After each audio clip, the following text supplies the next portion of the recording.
Peace of Christ be with you. Life is filled with defining moments. Sometimes those moments are exciting, sometimes they can be awkward. Defining moments like your first day of college, or your very last final on your freshman year, your first date, a first kiss, the day of your wedding. Yesterday, I was participating in a defining moment for somebody and had a moment myself. I was officiating a wedding of two people who I thought I knew. And it came to the point where I welcomed everyone and said, "Welcome to the joyful celebration and union of," and I kept wanting to say his name was Tim, but I knew his name wasn't Tim. It was Doug. But I forgot. I was having a moment in somebody else's moment. Awkward. I said, "People, don't worry. I'm a professional." I regrouped, remembered their names, and we went on. Life is filled with moments, defining moments. Sometimes those are awkward. Sometimes those are exciting. But some of the best defining moments are those moments that are rare, that can launch us into a new beginning. A moment that can redefine relationships, reframe circumstances, a moment that gives us a fresh start. Every once in a while, the deck is shuffled, and the hand that you are dealt allows you on that particular day, at that particular time, to be launched into a reality that is larger than you thought possible. It pulls you up into a perspective that gives you the big picture, that allows you to see that all that has been before has prepared you for this moment right now. And this moment has the pregnant possibility to give new life. Tonight I want to take us into one of these moments in the life of Joseph as we come towards the end of the Joseph narrative in chapter 50. Listen to a defining moment in one of the people of God's life, Joseph. Beginning in verse 50, verse 15. Hear the word of the Lord. Realizing that their father was dead, Joseph's brothers said, "What if Joseph still bears a grudge against us and pays us back in full for all the wrong that we did to him?" So they approached Joseph and said, "Your father gave this instruction before he died. Say to Joseph, I beg you, forgive the crime of your brothers and the wrong they did in harming you. Now therefore, please forgive the crime of the servants of the God of your father." And Joseph wept when he heard them. And then his brothers wept and fell down before him, and they said, "We are here as your slaves." But Joseph said to them, "Do not be afraid. Am I in the place of God? Even though you intended to do harm to me, God intended it for good in order to preserve a numerous people as he is doing today. Therefore, do not be afraid. I myself will provide for you and your little ones." And in this way, he reassured them and spoke kindly to them. This is the word of the Lord. Life is filled with defining moments, and occasionally you get a rare moment that can redefine a relationship, where you have an opportunity to go one of two ways. You can seek revenge, or you can accept and pursue reconciliation. This is a story of one of Joseph's defining moments, and a defining moment for his brothers as well. But to understand that full significance, we need to get the backstory. For every story has a backstory. Every text has a context. The Joseph narrative in Genesis began all the way back in chapter 37. We remember that Joseph is the great-grandson of Abraham. Abraham, the one whom God made a covenant promise to bring salvation through the line of his blood. Through Abraham's line, God would reverse the curse and bring restoration to all the world, that his descendants would be like the stars in the sky. Abraham gave birth to Isaac, and Isaac to Jacob, and Jacob had 12 sons. And the youngest son, his favorite son, the apple of his eye, was Joseph, who he gave that beautiful robe to, the robe in which excited envy and jealousy from his brothers. It was this envy, and it was this jealousy, and it was this deep sense of not being chosen by their father that inspired his brothers to throw him into the pit, to pull him out of the pit and then sell him into slavery. Joseph heads down to Egypt, and he is sold into slavery into Potiphar's household. He quickly becomes trustworthy. As Potiphar is the captain of the guard to Pharaoh's affairs, he takes over all of Potiphar's house, but he is wrongly and falsely accused of an adulterous relationship he did not commit, and he is thrown once again back into the pit, back into the dungeon. And he's there for years, days and weeks and months and years in the darkness, thrown out like somebody's old trash, forgotten from history. Nobody cares about who he is or where he is. All that he has in that dark time is the memory of how he got there, that he was betrayed by his brothers. All he has in that dark time are the dreams and visions that he had, that one day his sheaf would shoot up and others would come down around him and bow before him. But not now. Now he's in prison and in darkness. And all he has are these dreams and visions. Now, dreams and visions in this culture was a medium by which people believed God communicated to them. And those that could interpret dreams had special favor because they were said to be able to predict the contours of the future. Joseph was one of these people who had that particular skill of interpreting dreams. He interpreted some of the dreams of the people while he was in prison. And a reputation grew around him, which worked in his favor later on because Pharaoh himself had some dreams that he could not understand, dreams that haunted him during the day and kept him up at night, dreams that he needed to understand, and all of his professional interpreters could not give him the meaning. Is there anyone in all the kingdom that can interpret this dream? Well, there was word that there was a slave stuck in a dungeon someplace that could interpret dreams. And so Pharaoh called Joseph out, told him his dream.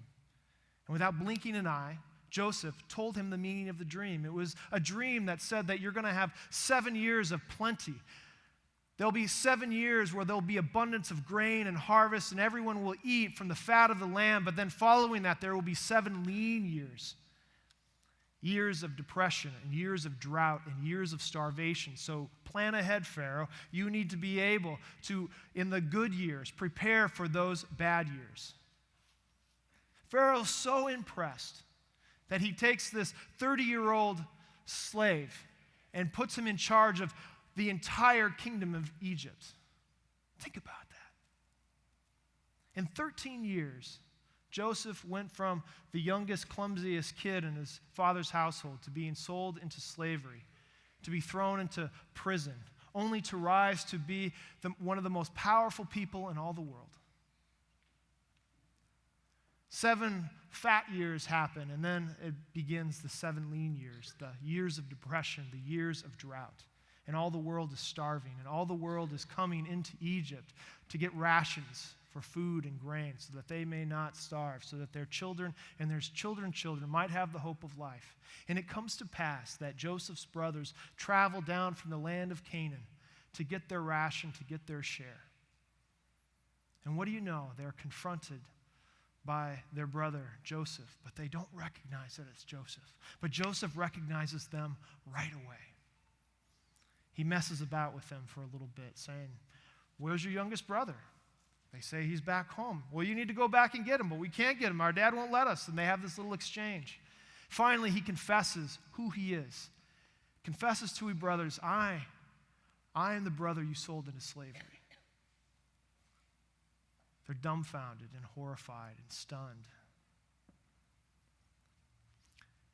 Joseph has them go back and get their father Jacob. The brothers go back and say, we didn't get the grain, but you know how we told you that Joseph was dead? Well, he's not. He's now the largest, most powerful man in all the world, and he wants to come see you. Will you come? Joseph is reunited with his father. Jacob and Joseph and all the brothers and all their children and their children's children are all gathered up into Egypt. And it comes to pass that they have a number of years together. And finally, the old man, Jacob, the grandson to Abraham, dies. Before he died, he gave instruction that his body was to be carried back into the land of the covenant promise, back into the land of Canaan, back to a tomb that he had hewn for himself. And so Joseph and his brothers and all the company of Egypt travel up to Canaan, and they bury their father and return back to Egypt. And this is the place where we pick up the story. This is the place where Joseph and his brothers have a defining moment. Verse 15 begins, realizing that their father was dead. Joseph's brothers said, what if Joseph still bears a grudge against us and pays us back in full for all the wrong that we did to him? The context is the death of Joseph's father, and the brothers are worried. Without their father's protection, they are worried that their brother's long dormant wrath might now be exercised upon their heads. They are worried that they might now reap what they have sown. They are worried that this will be a time where their deeds of collusion and plotting and scheming and lying is now going to be confronted, that they're going to get their due now. It's like a scene from The Godfather. Now that the parents are gone, the wounded brother can exercise his wrath on those that have done him wrong. And Joseph has every right. And Joseph has the power and the motive. And now, with his father gone, the opportunity, and his brothers are worried. They're worried that he still harbors a grudge. And grudges are funny things. They can start small, but they can grow in our soul in such a way that it can overcome our desires and our imaginations until we start scheming and plotting revenge. This is a reminder, I think, to us too of how sin works in life. See, sin never stays contained. Sin is like a pebble or a rock that you throw into a still lake, and the ripple effect reaches the very farthest edge of the shore. You can't contain sin. It takes on a life of its own. Just because you did something wrong once, oftentimes the ramifications of that act are passed like a ripple for years to come. And you have that sense of guilt and of shame that sticks in you. You learn how to modify it, you learn how to live with it, but it's there all the time. Which is why one of the greatest gifts you can ever give yourself is a clean heart, is a pure conscience. Proverbs says that a pure conscience is more precious than gold and silver. And ever since that day when they threw Joseph into the pit, his brother's conscience, well, it's been uneasy. It's been agitated. Because ever since that day when they had to tell their father that Joseph was dead and they showed him the robe that they had dipped in the blood of a goat, they had been lying. Lying to their father and lying to themselves. Lying for so long that the lie started to feel like the truth. Until that day, they found themselves in Egypt and their lies were confronted face to face with the truth. The truth that Joseph wasn't dead but alive. They had to come face to face with what they had done. And it was in that moment where they had to confess that they realized that in this moment before Joseph, this moment as their father was dead, that the only one who could break the cycle, the only one who could banish their guilt and give them back a reconciled conscience was the one who was wronged. Only Joseph could give them the reconciliation that they desired. And whether they pursued it out of selfish motive or out of a pure conscience, we don't know. But we do know that they were afraid of their brother. And so they put words in their dead father's mouth and said, "Say to Joseph, forgive the crime of your brothers and the wrong they did in harming you." The brothers said that their father gave him this instruction before he died. Forgive the crime of your brothers and the wrong they did in harming you. They volleyed the ball into Joseph's court, and this is one of the defining moments. How would Joseph respond? How would you respond? Joseph's response is to weep. Why does he weep? Maybe he weeps because of their brother's continual distrust of him. Maybe he weeps because he knows they're putting words into the mouth of their dead father, trying to manipulate a kind of reconciliation. Maybe he weeps because he remembers all of those days and months and years in the darkness of the dungeon. He's imagined this scenario more than once in his life as he's put away like a sock in a drawer, imagining what it would be like to come face to face with those that have made it possible for you to be here, made it possible for you to suffer so much pain and so much loneliness, cut off from your family, cut off from your name, cut off from any hope of life.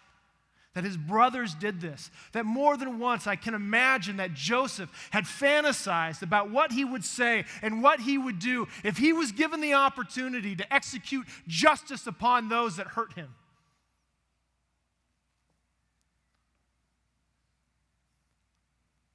And here's the moment. And he can choose revenge, or he can choose reconciliation. And in the moment that he had maybe fantasized so much in his life, he begins to weep. And his brothers begin to weep. Maybe because when we wrong another person, it doesn't just hurt that other person, it hurts us. That they had carried this guilt and this shame all of these years themselves. Maybe in that moment, they knew that they didn't have to lie anymore. And maybe all of these years, they had wanted to tell their brother they were sorry. All of these years that they didn't have the chance to say, "We were wrong. I'm so sorry we did that to you." And here they're faced in this defining moment. And the brothers are together. And they weep. And the brothers fall before Joseph, and they say, "We are here as your slaves." And in that moment, the long dramatic arc from chapter 37 all the way to chapter 50 is fulfilled. For do you remember the dream that Joseph dreams in chapter 37? He says to his brothers, "I dreamed this dream. There we were in the fields gathering sheaves, and suddenly my sheaf rose and stood upright, and then your sheaf gathered around it and fell down before my sheaf." And the response of the brothers was to hate him and despise him. Do you think that you are intended to reign over us and have dominion over us? In that moment where the brothers are weeping and they fall before Joseph, helpless and vulnerable, willing to let him execute justice upon them, God's providence is revealed. That all of this time, God had been working out circumstances unbeknownst to them in order to preserve them, and to preserve the family line. It's amazing, really. It's extraordinary. All of this time, God had been working behind the scenes. God's invisible hand had been working. I can imagine that the dream that Joseph dreamed when he was 17 years old, that maybe he thought that dream was ultimately about him, about his future greatness, which is partly why the brothers despised him and thought he was arrogant and above everyone else. But in that moment, Joseph realizes something significant that reframes his life. He realizes that that dream and that vision was not about him, but about God. He realizes that all along, the hidden hand of God had made it possible for him to be in a situation where God would use him for God's purposes. That the dream had really little to do with him and more to do with the God who intends to bring about salvation. A God who intends to break in upon our history and our moments in order to preserve a numerous people. In that moment, Joseph says something significant. In that moment when he could have exercised revenge, and rightfully so, Joseph speaks a word of reconciliation, a word of truth, a word of wisdom. And it is this word that I want us to overhear tonight and live into some of its implications. Joseph says this to his brothers who are before him and said, "We are here as your slaves." But Joseph says, "Do not be afraid. Am I in the place of God? Even though you intended to do harm to me, God intended it for good, in order to preserve a numerous people as he is doing today. Do not be afraid. I am in the place of God. Even though you intended to do harm to me, God intended it for good in order to preserve a numerous people." This is an extraordinary word of grace in a moment where he could have acted in extraordinary anger. And I think that Joseph's words to his brothers have profound implications for us. I think Joseph's words are an invitation into wisdom into three parts. The first part is to hear Joseph's words as a reframing of reality, a reality without fear. Hear the first part. Joseph responds to his brothers, "Do not be afraid. Am I in the place of God?" Twice at the very end of this story, Joseph says, "Do not be afraid. Do not be frightened." He is inviting them into a reality that suggests to them that there is no context to fear from him. And why? Because Joseph has a particular vision of reality, a reality where he is not at the center, but God is at the center. Am I in the place of God? He says. Joseph understands something from his perspective of living.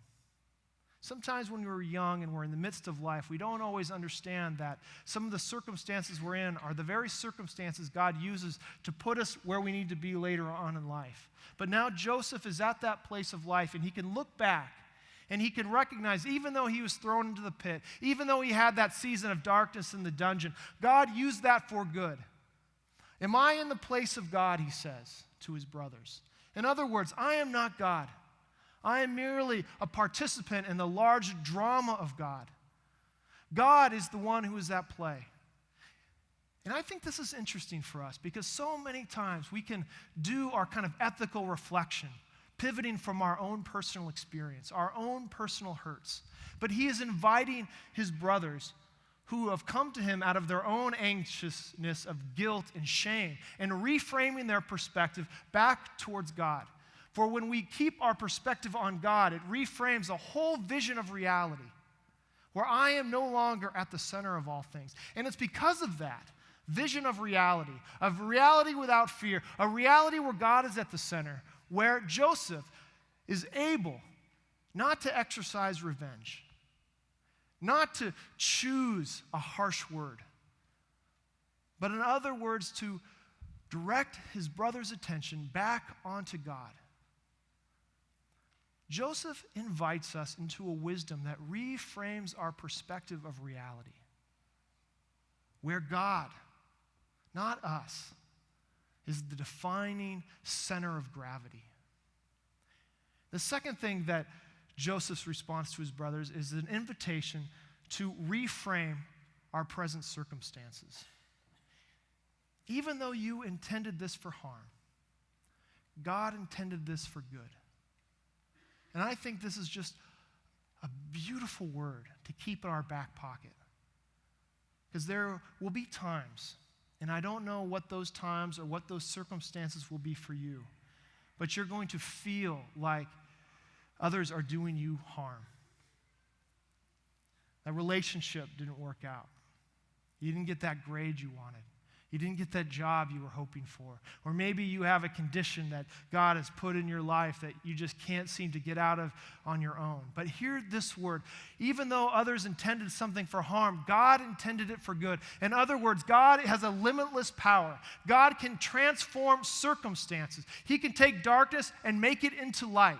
He can put flesh on dry bones. He can roll away the stone, that there is no circumstance God cannot transform. Joseph is reminding his brothers that even though you thought you were doing this, you cannot thwart the work and will of God. That God will have his way, that God is sovereign, and that reframes our circumstances, no matter how dire or hopeful those circumstances may be, that we worship a God who can take our circumstances and make them his. And in that, there is always hope.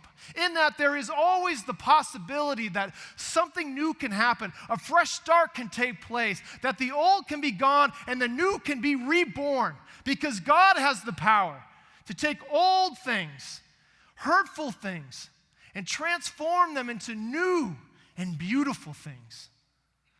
My brothers, do not fear. Am I in the place of God? Even though you intended to do harm to me, there is a God, and this God's work cannot be stopped, and he intended it for good.